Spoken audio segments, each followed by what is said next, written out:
Hi, everybody. Happy Wednesday. This is Worldview 360. I'm Erika Robinson, and as you know, this is Dr. Lena Rodriguez from Tarot Down Under, and I am an American, and you are Australian, Lena, and we are spanning the globe, looking at the world, and we have a bunch of people here. I want to thank you for coming, and would love to keep an eye on the dialogue. I might have to change glasses so that I can do that. Yeah. And Annie says, the best hour of my week. Thank you so much. And thank you to those of you who will be watching in replay. I don't want to forget you either. So really, really appreciate that too. So hi, Lena. How's your week been? Howdy. Well, the week sort of got shot to Hades, didn't it, with the strikes, which we will come and talk about. But like things were going in a particular way, and then this all just descended. Right. So we have to digest that as best we can. We have a lot to digest. We have an hour to chew on it all together before we all go off and digest separately.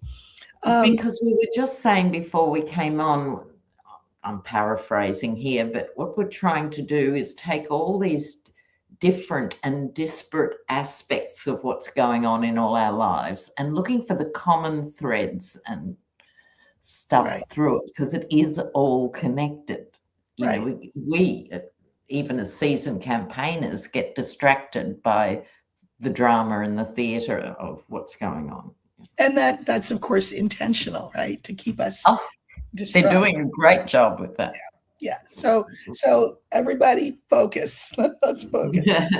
So we thought we would start with talking about what do they love to call it?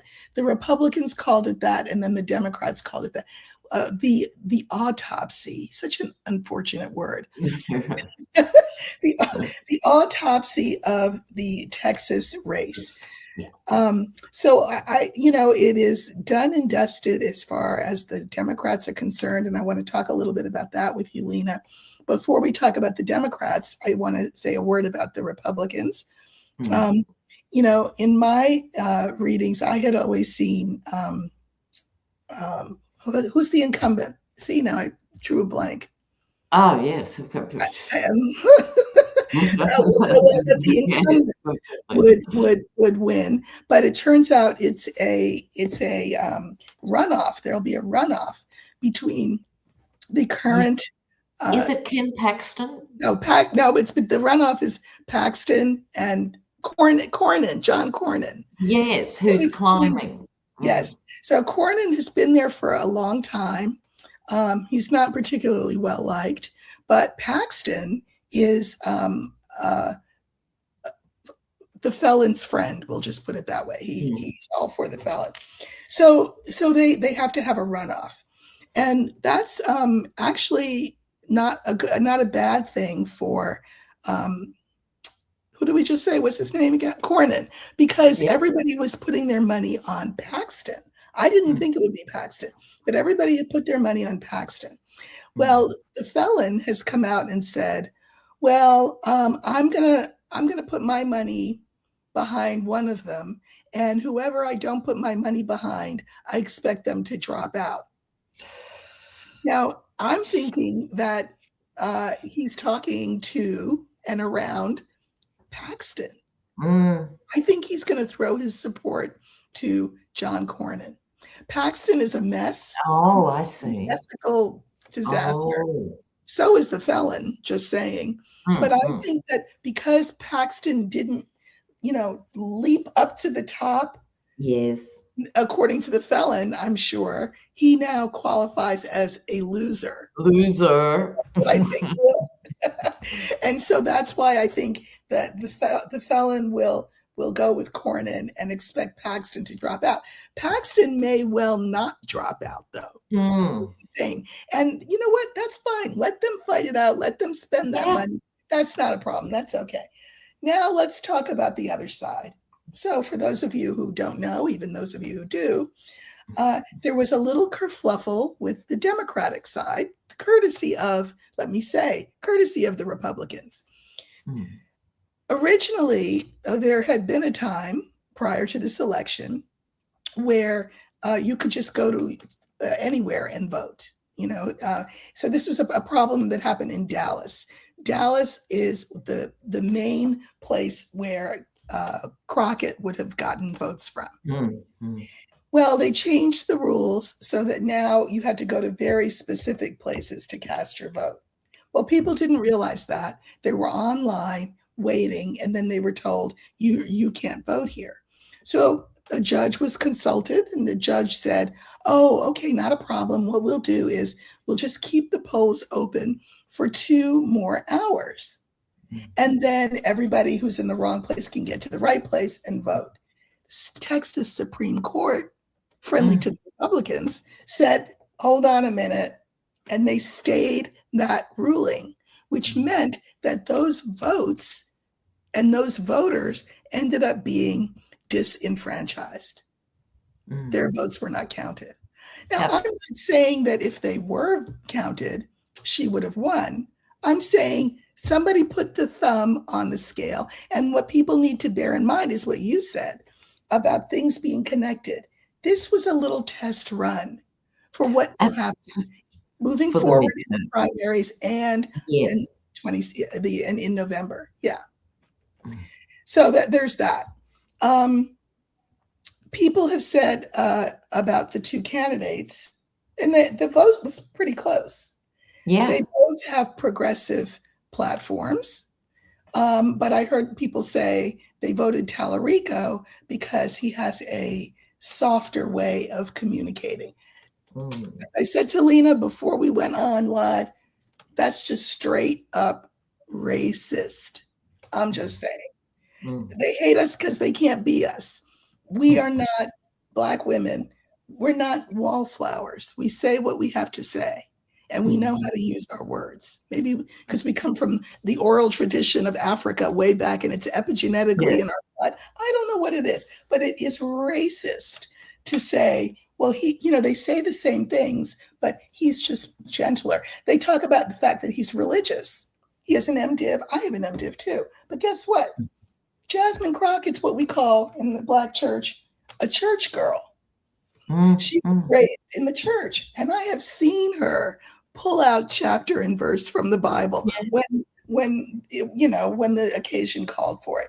So I think, we are talking about Texas, just saying.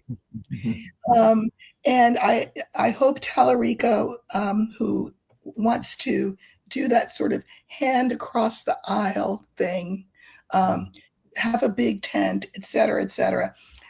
I hope, we need feisty. I agree. I hope that he and the party do not take the Black vote for granted, because it's not guaranteed. It's not guaranteed. We are traditionally and historically, particularly Black women, who are known as, vote. They're the people who staff the polls. Black women retirees. A lot of times, we are the ones who keep people, who make sure people get to the polls. Right? We campaign. We do all of that. We are taken for granted, and that would be an easy way to keep John Cornyn in his seat. Take us for granted. And I say us just because I'm Black. I am not, God knows, a Texan. So, I think the Dems have to be really careful going forward for a range of reasons. This is one major obvious one, because it was so in the face, because everyone knows how extremely talented and committed Jasmine Crockett is. So her record speaks for itself. Right. Now, I'm sure Tallarico's pleasant and yes, he's very pleasant, very young. However, that's not the worst of the problems facing the Democrats now. It's what you say, taking all sorts of votes, particularly the Black vote, for granted, but also the Hispanic vote? Are people not going to turn out because of ICE, et cetera, in the midterm? So, in other words, the tent has shrunk on the Dems' watch, and this mealy-mouthed, being decent to everyone approach it might work in some places at some times, but it's not going to work on a national scale this year. Not this year. Not this They year. really have to nail their colours to the mast. They did the same thing with David Hogg because he was too out there That's right. for them. That's right. And respect to Nancy Pelosi's name and legacy in some direction, but I must say I was never a rabid Pelosi fan. I thought she was always too corporate for me. But this is still weighing down the Dems. The Dems should be flying out of the gates now. You know what I heard someone say, and this was someone from Tallarico's campaign. He, of course, was thrilled last night, and what he said was, Tallarico is not all about the identity politics. Excuse me? Wait, what? So they use certain terms like identity politics. What does that mean? It means what is in the interests of Black people and brown people and gay people and disabled people. I mean, is that what they mean by identity politics? I think it is. So we're going to go for just the great, dull beige of it all. And that will not win the seat. Yes. And as someone was saying in the comments, and we've talked about this too, Jasmine Crockett in the next incarnation would be brilliant as Attorney General. Mm-hmm. But unless the Dems grow up, smarten up, and get a spine, I can see the Dems going, oh, yeah, but she might be a bit too strident for Attorney General, right? And so they'll get another Merrick Garland who'll push papers around for 4 years till we all pass out in a coma. Yes. But they don't get it, that what people are desperate for is someone who has the fight in them. Well, so that's the thing. People are desperate for a couple of things. And I think that the things people seem to be desperate for are at cross purposes. On the one hand, they are desperate literally for what you just said. Please, somebody stand up, speak truth to power, fight fire with fire, and straighten this mess out. But there is a whole swath of people who have just woken up to how bad things are, and they're looking around and they're just gobsmacked, and all they want to do is go back to sleep. Can't we all get along? Can't things be like they used to be? First of all, things were never the way they thought that they were. They never were what they used to be. They never were. That's the whole point. It seems like it's a toss-up for the party to decide which constituency are they going to listen to. Because you can't really. Well, I think part of the problem is they invent their own constituency of what party strategists think voters will respond to. And let's hug the white line in the middle of the road. And they dare not, ruffle those feathers. Right. And this is. Occasionally I watch, and I think everyone should dip into occasionally, is those GOP people who left Trump and the GOP early in this, whether it's Joe Scarborough or the different ones and the different podcasts. What they all have in common is they cannot believe how passive the Dems are, because they're used to GOP old school, punch them out and keep walking on every issue. And we have something to learn from them. By we, I just mean the voting public, because people aren't expecting mealy-mouthed, polite little Book of Mormon type responses to this. Right. It's not going to cut it. It's not going to cut it. I mean, I know that Tallarico was backed by a lot of money. I don't think it was Republican money, but I think it was Democratic money. And when you are backed by big money, there are big expectations that they have for you. And those expectations may not be in alignment with the electorate. So I'm going to be watching him very, very carefully. Again, I have no vote. I have a platform, but I have no vote because I'm not a Texan. And I think anybody who is anybody should pay attention, because he certainly emailed me. No, he texted me last night to ask me for money, Tallarico. So, so if he wants my money, he has to come correct, as we say. So we'll see. We'll see. We'll see. Yeah. Well, so that's Texas. The next thing that happened today, and then we'll pull back and talk about the big thing, the big elephant, is that the Senate followed the example of the House and said, well, okay, I guess if he wants to have a war and play toy soldiers with real ones, who at least have died already, that's okay. He doesn't have to ask our permission. What in the world? Talk about the white flag going up. This is what I don't understand about the Supreme Court, Congress, and the Senate. I mean, obviously, we dissect it a lot, but at the end of the day, they're doing themselves out of a job, out of a function, out of relevance. Yes. Yes. By giving all their power to the cretin and the people who are pulling the cretin strings. Well, that's okay. So that's worth talking about, because I just brought the whole issue up because it is a shame and an embarrassment and a travesty of justice that the House and the Senate said carte blanche. Now, I will say Fetterman was one of the Democrats who, he hit his head or had that stroke or whatever happened to him. And I don't know.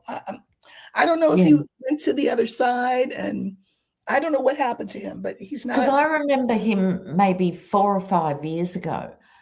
And I thought, oh, great, a firebrand's come out and he represents that macho masculinity, but with a brain, and we can do it differently. And I thought, great. And then he just did. Yeah.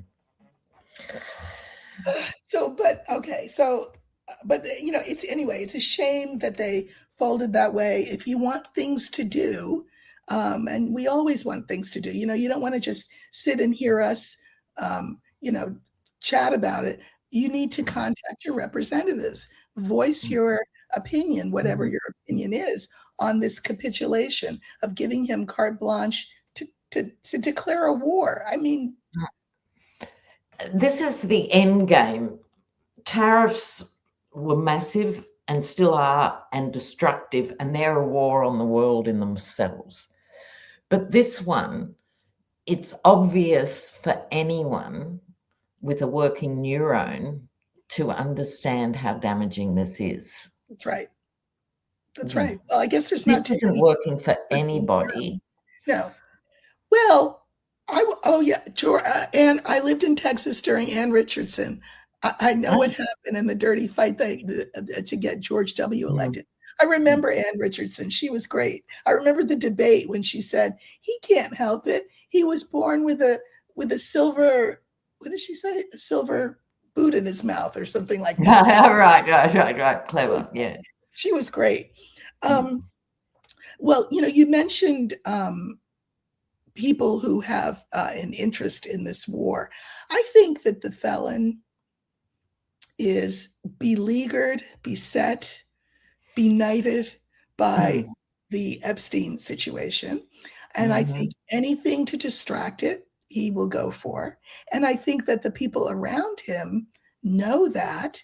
And so they are now sort of cashing in chips. I think you have Russell Vogt helping, being in his ear so that our economy can be destroyed and jobs can be lost, because he's the Project 2025 guy.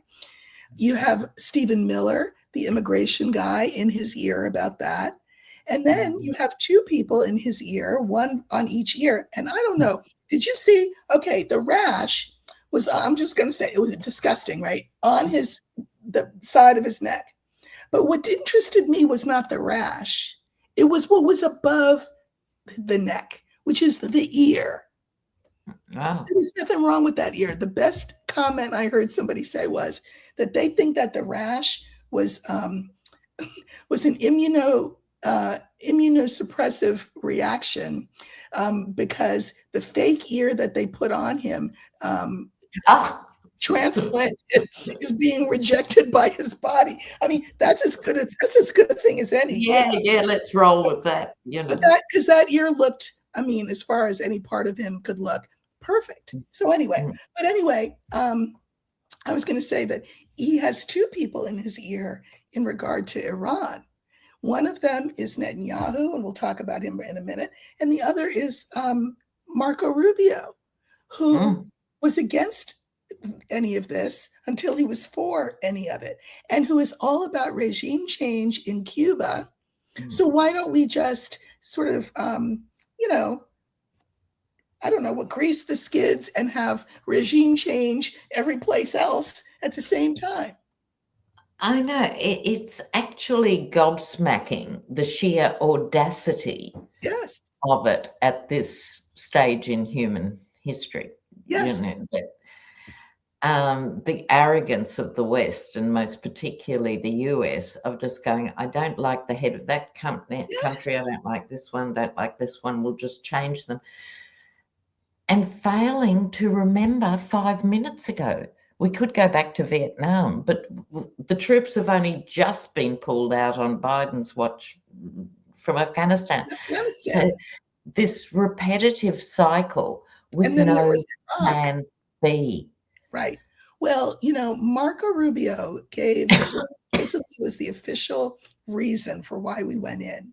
Now, does this make sense to you all? Because it doesn't make sense to me and Lena. Okay.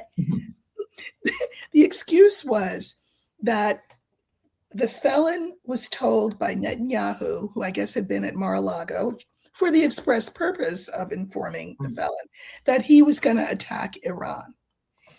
So we decided that, well, if Israel all by itself attacks Iran, Iran will be mad at us and will attack our bases in the region.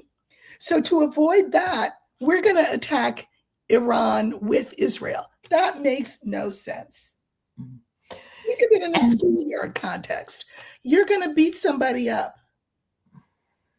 So you try to enlist somebody to beat you, to go with you, that has no beef with you. Or the other person. Right, or the other person. But now, since the two of you went to beat him up, now he and his posse are going to come for you. You weren't even in it until you put yourself in it. So what's that about? Yes. And weirdly, despite Marco Rubio saying we were worried they were going to retaliate or something, it's obvious that the administration, i.e. Hegseth, the satanic Ken doll, as I call him on my channel. It's terrible. Didn't make any preparations for reprisals. No.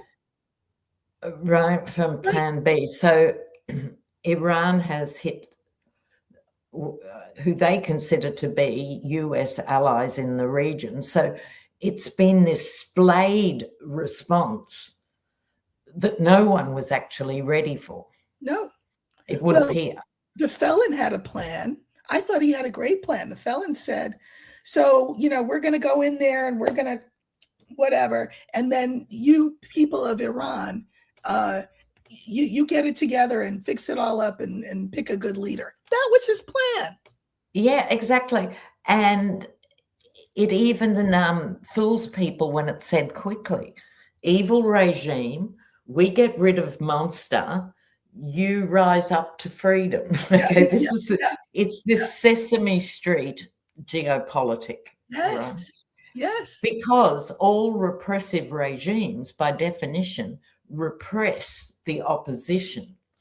So people are either killed or exiled or silenced or, whatever. So there isn't a working option to step seamlessly into the shoes. No, there isn't. So what Iran is looking at now is, as we speak, the Ayatollah's son, who is apparently worse, is notionally running the country. And I'm sure he's not thrilled that his father was killed.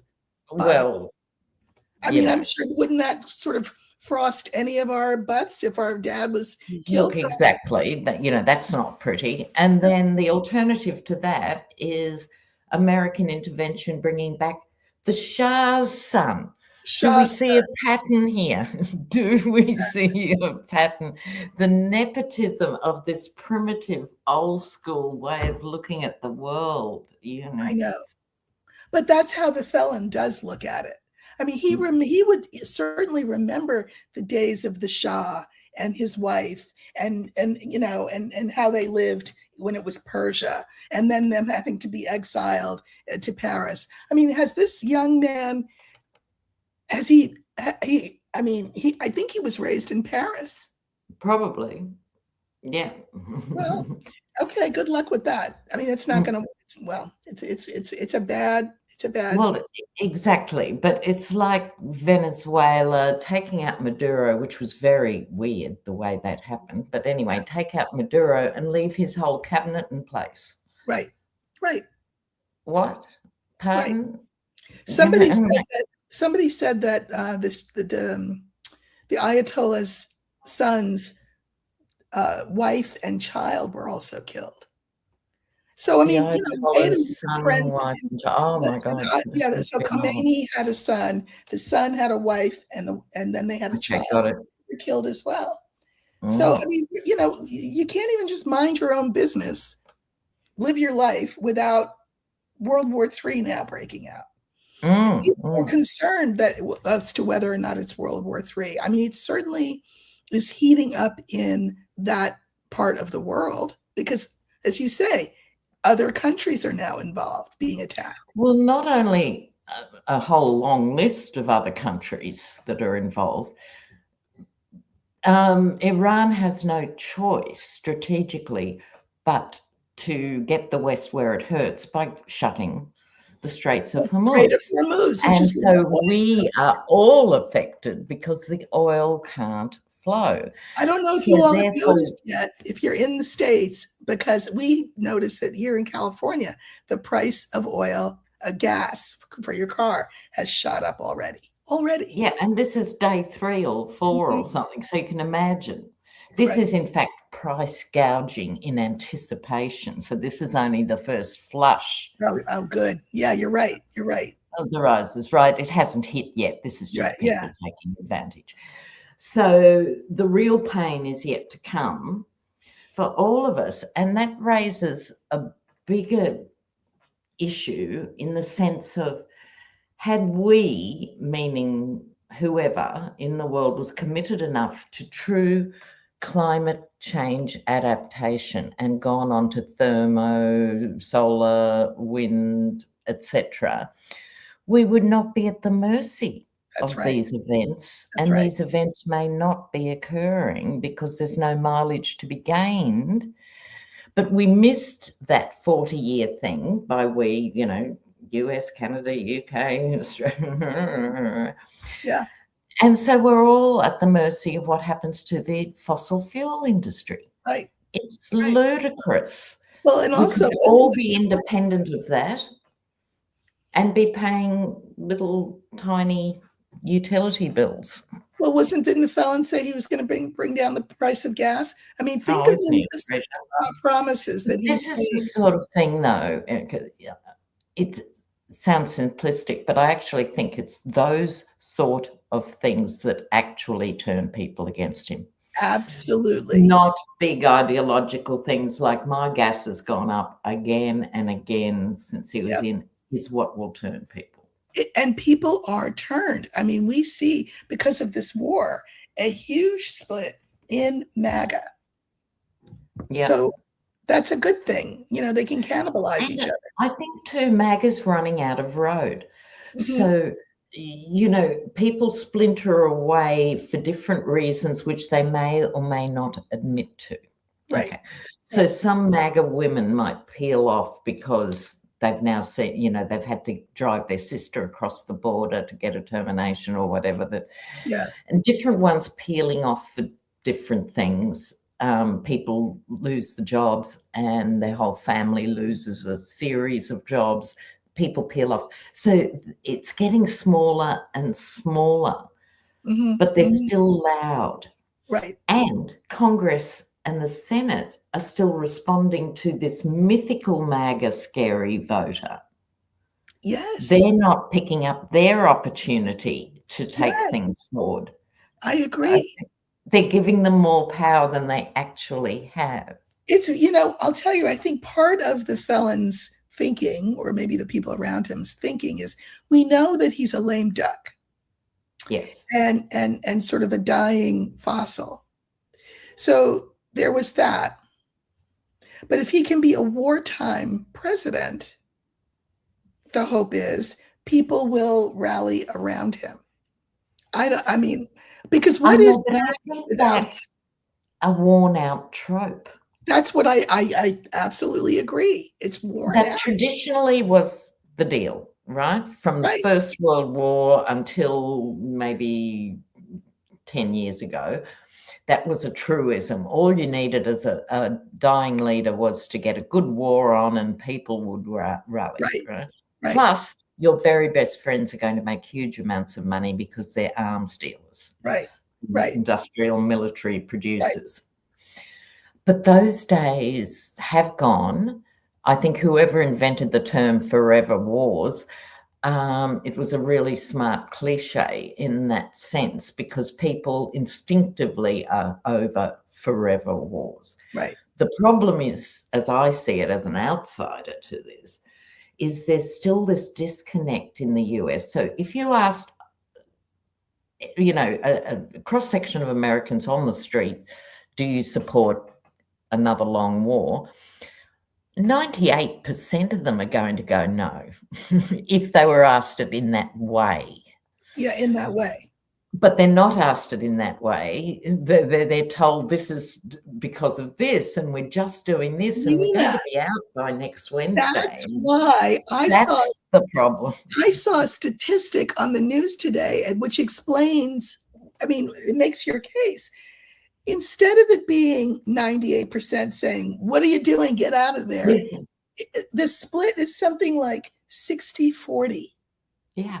What is wrong with these 40%? Because it's literally what you said. They're being told certain things. It's going to be an in and out operation. We had to do it. Israel's our friend, whatever the reason that they were given. And they believed it. The question will really be, what happens when there is no more felon? Because he's the figurehead there. Who else will hold that up?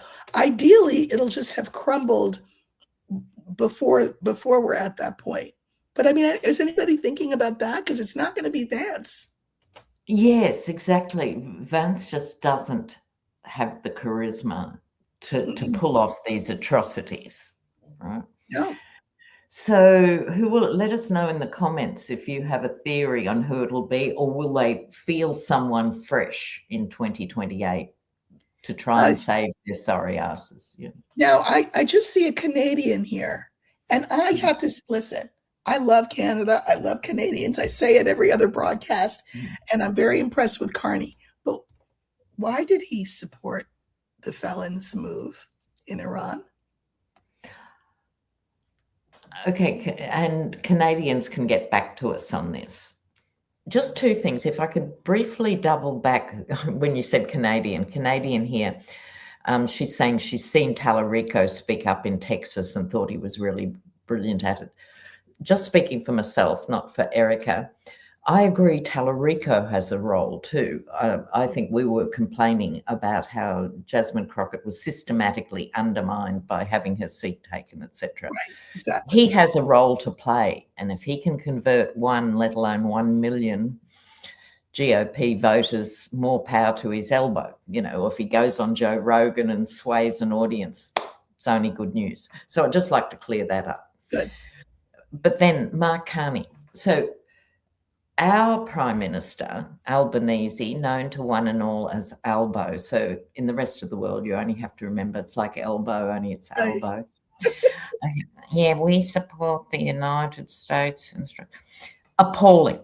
Albanese did too? He did. He did. And we all jumped in going, don't speak for us, Albo. What are you thinking? And then the next day, Carney did it. And that was even more devastating because Carney has been through such an extraordinary time. Yes. My impression from my Canadian viewers is people were shocked, surprised, and disappointed that he said it. That's what my viewers seem to be too. Yeah, that's A. B is now they are both, Albo and Carney, backpedaling, and they're talking about the need for more diplomatic advances and no. Now in the UK, Keir Starmer, what did he do? Keir Starmer.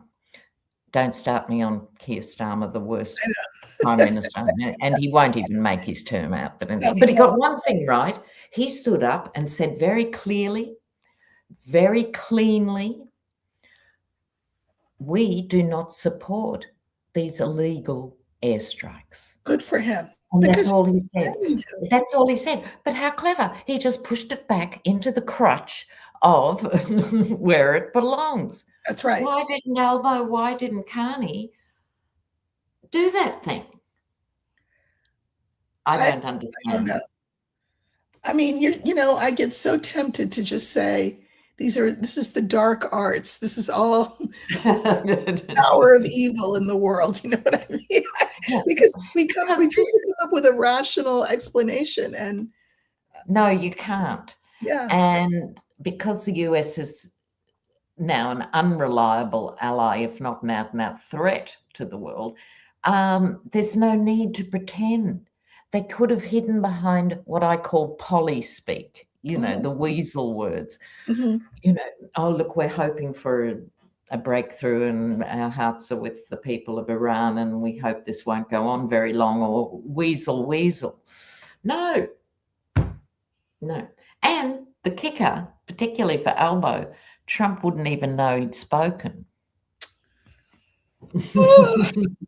I don't know. Now we have a viewer, because this is on my list, viewer, so you'll be happy to hear that. The viewer says they're claiming Trump's the Messiah, bringing on the return of Christ. Yes.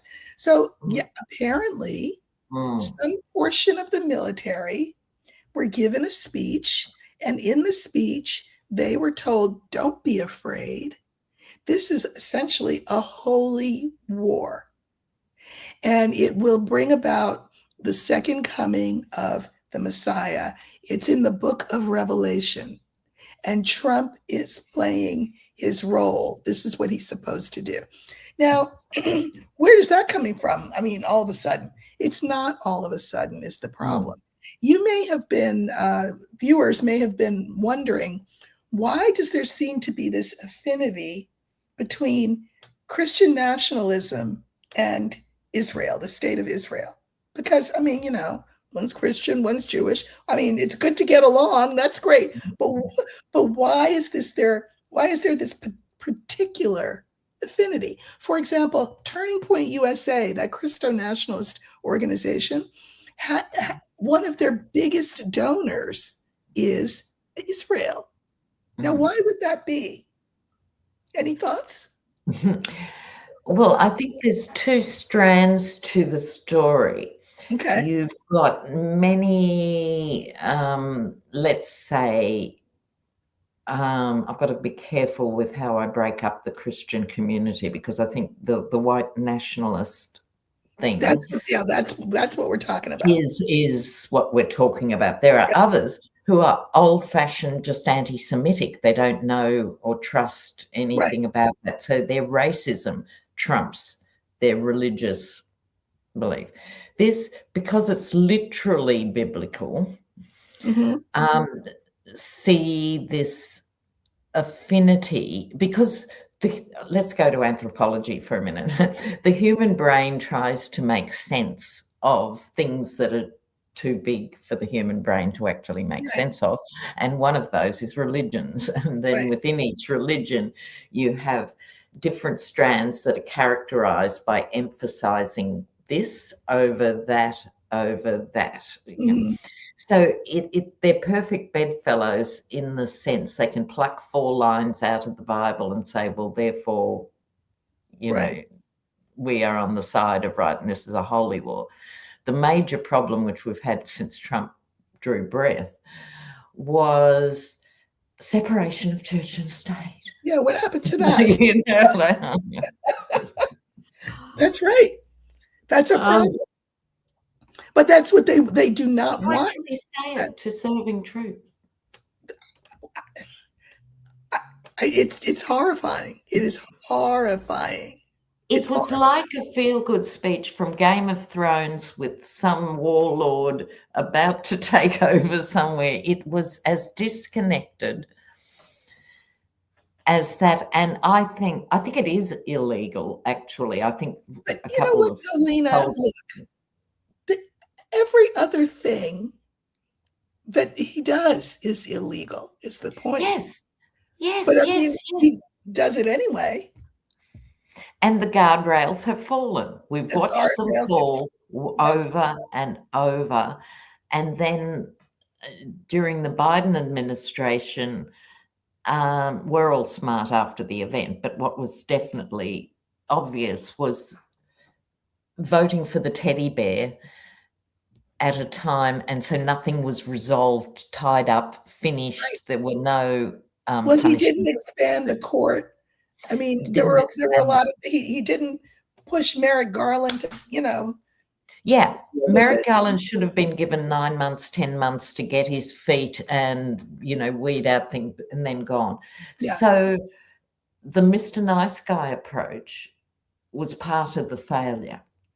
And unless we can all be honest and talk about the Dems' problems, limitations, and lack of foresight, things won't really progress. No, they won't. We've got to be critical. Well, that's why I hope Tallarico will take a leaf out of the Crockett playbook, although I'm not holding my breath. I think it's very different stylistically. And that's fine. That's fine. Absolutely fine. I mean, I think he has the support of the old guard because he wants to hands across the aisle. He wants a kinder, gentler, whatever. I mean, I am all for kind and gentle too, but I just feel like it's a Band-Aid over a big festering wound, not unlike that thing we saw on the exactly. Not at any price. Not at any price. No.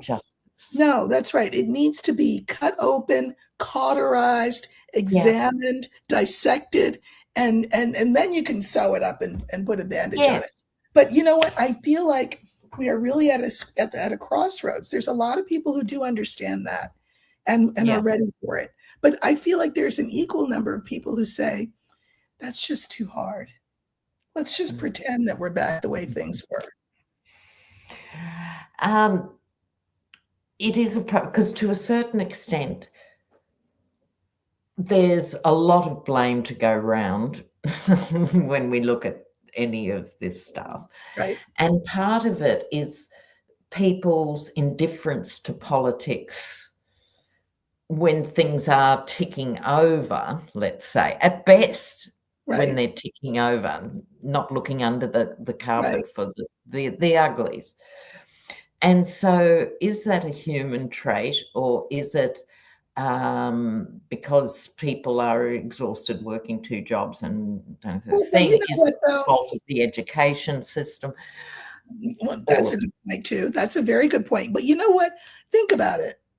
Let's get back to the common denominator in everything, Epstein. Mm-hmm. I mean, having read and I haven't read 1/10 of what some people have read, but I've read the synopses of what they have said. The human mind cannot conceive of things worse than what is in the Epstein files.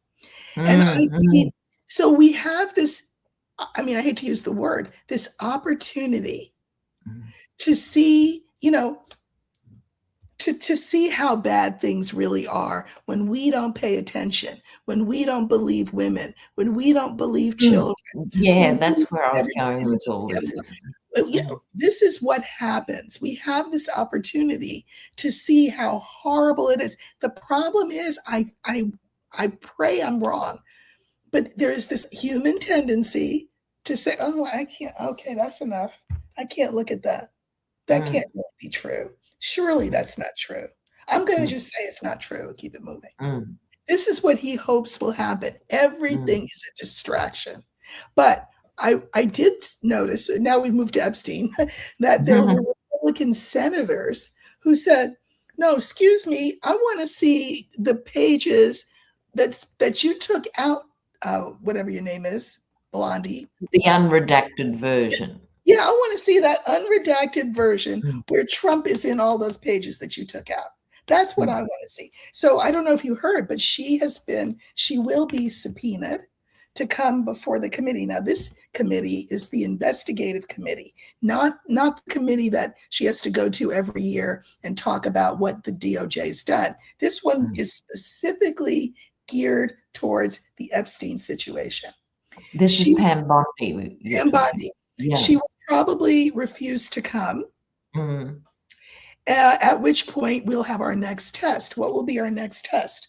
Well, if you or I, well, if I, you're not an American, but if I was subpoenaed and told to come, if I said, well, I'm not coming, they would come and get me yeah, and they yeah. would put me in jail. And Mm, sure, I could plead the fifth, but if they gave me some sort of immunity and said, you know, you're not going to get in trouble for anything you say, so now you can't plead the fifth. If I still didn't talk, I'd be sitting in jail. mm, What is true for me, technically under the law, but when did that ever matter, is mm. true for her. She must talk. She But must. look at that last debacle that was her testimony. It was disgusting. It was depraved. It was theatrical in the worst possible way. Then she can go to So, jail. yeah, but for how long? 5 minutes, right? So that also she won't go to jail because she is the DOJ, and courts don't have real power. They are supposed to, if, like you say, if you refuse, they then, as I understand the system, get a DOJ to send the sheriff to No, arrest you're right, Erika. because what they said was that Todd Blanche, that they were going to give it to Todd Blanche. Well, Todd Blanche serves under her. So Yeah. see this, but you know what's good? I mean, this is disgusting. It's horrible. It's depressing. But what is really good is that we're seeing all of the flaws in the system. Yes. Yes. You know, And that's so so important it's because so it was important. always a myth that no one is above the law. Right, right, People love the sound of it and it sounds really good. It was never the case, right. No, right? right. Rich people don't have the same justice that Right. poor And so people we have. have to decide whether we're good with that. And are we good with the world knowing that about us? Because Mm. part of our cachet in the world, right, was this great system that we'd come up with, the land of the free, the home of the brave. Now, somebody said Nixon's attorney general went to jail. I Yeah, know, but why? Okay, so why did Nixon's attorney general go to jail? because the DOJ itself was still functioning as a DOJ. Exactly. And It now it's not. wasn't it wasn't as degraded and eroded as this Exactly. current workshop for psychopaths Let's throw is. another country in here because I did want to mention them, and which is, and I'm so happy. Spain Yeah. said, "You're not," because apparently we have arsenal in Spain, Mm. and so Spain said, "Well, we're not giving you arsenal to go bomb countries. We're not doing that." Mm. And the fellas said, "Well, we're going to come." I know. Anyway, we're going to get it. Okay, so now we're branching over to Europe. I mean, whatever spell some people seem to be under, and I will admit it seems to be fewer people than it was, which is great. This spell needs to break quick, fast, and in a hurry. Yes, exactly. And I think it is between now and the midterms, and we've got to keep praying there will be a midterms and it will go in the right direction. Yes, people have to wake up, but also demand more of their lawmakers, one by one, by one, by one, everywhere they are. That's right. Because the lawmakers themselves are just, oh, when's the vacation coming? Oh, we're off again. I mean, the Congress is currently not in session again, or whatever. People have to stay engaged with politics and insist on higher standards. And historically, cyclically, we're due for a pendulum swing. Yeah. From peak capitalism and rogue capitalism and the richest guy wins, it has to swing back to people saying we want better working conditions across the board in the US, because the working conditions in that country are terrible.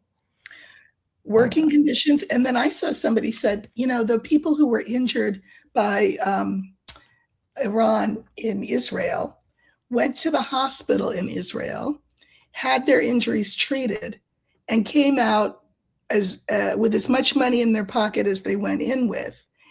Meanwhile, in the US, you can go bankrupt from an ambulance ride, and we are giving Israel $58 billion. What?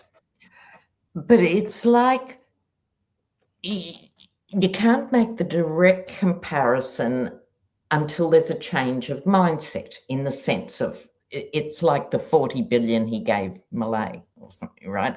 And the point you're making, 58, but if you actually count up the billions. But even if neither of those things occurred, that money would not be going into the American health system for the people. No, and that's my point. You are absolutely right about that. There is no, well, you know what? That brings up, and we're short on time, but tariffs. I want to say a word on tariffs. As people keep pointing out, okay, so the Supreme Court said, yeah, no, you can't do that with tariffs, so give the money back. And he's losing his mind. He's losing his mind. And people are saying, wait, why are you losing your mind? Because it's not like the money has been dispersed anywhere. So isn't it sitting in the bank? And all you have to do is go to the bank and get the money out and give it back. I think, allegedly, entertainment purposes only, that money is in some offshore account someplace under his name. That's what I think. And not just him. No, not just him. Yeah. The cabal. Yeah. That's going to come out too. There's that. Stuff, somebody said. But also he'll do what he's always done, which is challenge that decision. So there goes another 2 years with one reimbursed. That's right. And also it's like the farmer subsidies. We sort of think, oh, the poor soybean farmer who was forced to vote for Trump 3 times. We won't go there. But, you feel for the individual who's suffering. Right. When they get their bailouts, it doesn't go to the soybean farmer. Of course, it goes to the banking institution that the farmer owes. Right. And it's the same with tariff reimbursements, even though nothing will happen for years and then it'll percolate through. It won't go back to the individuals who paid more for the soda. It will go to the business or their lender. I mean, I hope these are what we hope people are getting mad about this and saying there are many other countries around the world that do these things way better than we do in terms of healthcare, in terms of job security, in terms of not connecting your job to your health care. I mean, Yeah. Why should your boss pay your health care? No, maybe we'll do this, unless the world Sincerely. goes crazier, which it very well could. We talked about this, that I think it would be great to have Lena do a breakdown of how the health system works in Australia, because I suspect if Americans really heard the nuts and bolts of how it works, they would be shocked, amazed, and horrified that we do it the way we do it.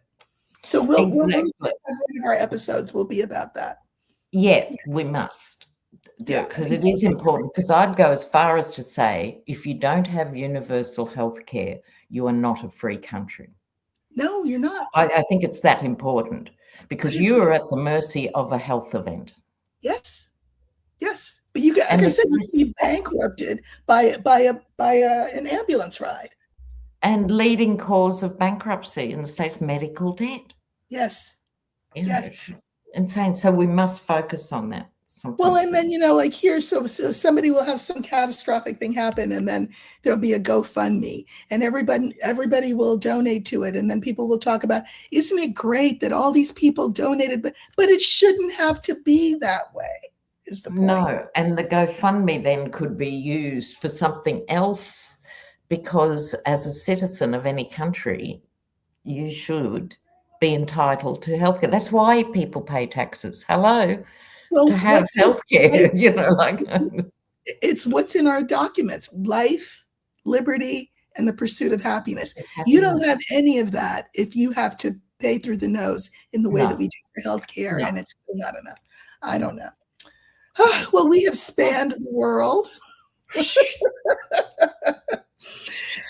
Again, 360. But just before we go, let's have a little conversation, because we're very blessed with our viewers. You guys are all smart, compassionate people. So I'd just like to take a minute to talk about what you can do for resistance. Okay. Let's just talk about that for a minute. All right. We know that we have the next No Kings March coming up.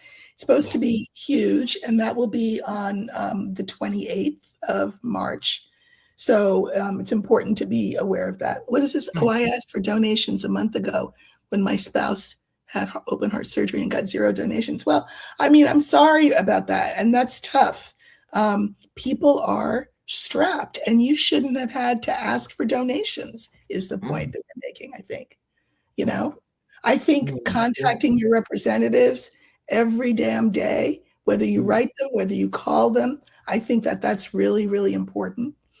I think, they always say, think globally, act locally. Contributing to your local food bank, I think, is really important. There's a lot of ways that participating in campaigns, because now we are officially in primary season. So if there are candidates that you feel strongly about, or candidates that you feel you want to have input in what their platform is all about, get involved in some of the zillions of campaigns. They would love to have volunteers, and they'd love to have input in terms of their platforms. Yes, and I'd endorse all of that. So pick an organization or a cause that you feel passionately about, and see how your skill set fits matches theirs. Yes. So you can see you giving 4 hours of your time and skill a week or a month, for that matter, can make a real difference. Right. So to do it. And the other thing, I think, because we're all softies for animals, is to your food bank, if you've got any discretionary income left over, pet food and things for animals is really appreciated. Absolutely. So people are agreeing and talking about the protests that's coming up, and protesting healthcare and all of that. But there's a lot that we can do. And I also think just talking about things. I mean, I don't know. I'm Black, so we talk about things. I think it's really important that people talk about hard things. It's okay. You're not going to die. Get together with your neighbors, share your opinions, hash things out. You never know. You can start out being on opposite sides of the fence, and so one or the other of you can, give somebody a revelation. So I just think it's really important to talk to each other. This is good. Thank God we have these kinds of forums. The internet is wonderful for that, but in person as well. Talk to your neighbor that you noticed that all of a sudden their Trump flag's not there anymore. Invite them to the cookout. Yes. And back to the viewer, crafting and conjuring. Look, I do feel for you. You're the sole caregiver for a very ill husband. So we'll just put the word out there. If anyone has any way of helping crafting, who is herself a veteran, let us know or respond here in the comments when this video goes on YouTube. Speaking of crafting, this is good. Craftivism, if you're into crafting. Knitting hats for preemies, or for people who are going to be out demonstrating in the cold. There's a lot of things that we can do. But think about what your skill set is. I think that's important. And then match your skill set with what's available. We take care of a cat rescue. Yeah.